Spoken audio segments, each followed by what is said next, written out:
Дети очень внимательные наблюдатели, и от них правду не скроешь. Особенно, когда информация льется непрерывным потоком, и даже детские передачи рассказывают о новом вирусе. Очень тонкий и важный вопрос – как заговорить с ребенком о COVID-19. Учащиеся 11-й столичной школы сами завели разговор о коронавирусе. Мама сказала, что носить маску, чтобы не заразиться. Я просто сама боюсь коронавируса. Мама говорит, что носи маску с собой, не снимай. Мы на перемене все сидим на партах и протираем парты. Потом играемся во что-то. Говорили там, что нельзя ходить в школу. А почему нельзя в школу, чтобы не заразиться, да? Да. А у меня тут это обычные салфетки самые. Так, это антисептик, слышишь? Ты так обрабатываешь ручки, да? Да. Это салфетки протирать парты. Я видел по телевидению то, что за день умерло 27 тысяч человек от коронавируса в Москве. Соблюдай все меры безопасности. Коронавирус – это плохая болезнь. Уже много миллионов погибло из-за него. После каждого урока протираем парты, пшикаем на свои руки антисептик. Мою руки. И мы отдельно сидим, чтобы не заболеть коронавирусом.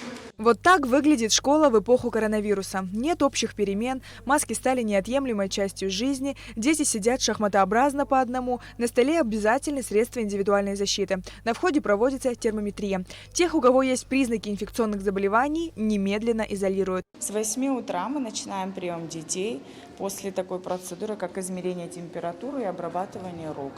Родители проверяют наличие у детей антисептиков, водички и салфеток для того, чтобы они могли протереть свое рабочее место.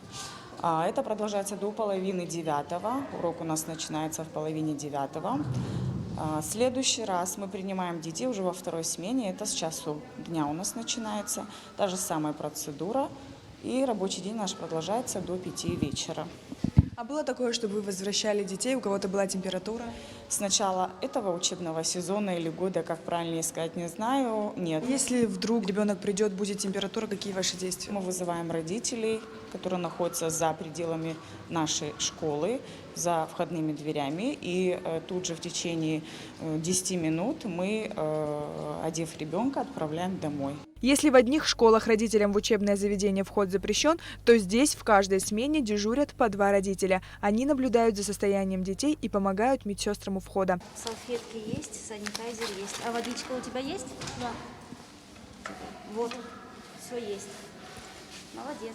11-я столичная школа малокомплектная. Здесь 260 учащихся. В начальной школе 104. Их разделили на 2 смены поровну, чтобы дети не контактировали друг с другом. За период пандемии из педагогического коллектива переболели 4 человека. На сегодняшний день, как вы уже обратили внимание, к сожалению, по классам было мало детей. Но это связано было с погодными условиями, так как наши дети в основном проживают в Яштухе и в Верхней Ишере. И, по всей видимости, им трудно было добраться до школы.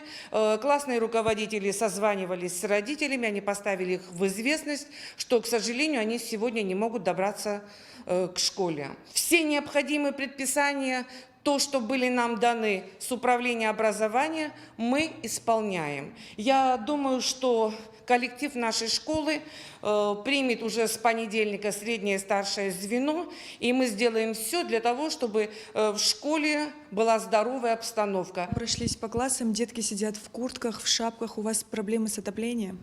Вы знаете, скажем так, проблемы с отоплением я не могу сказать, что есть. Когда есть свет, печки работают.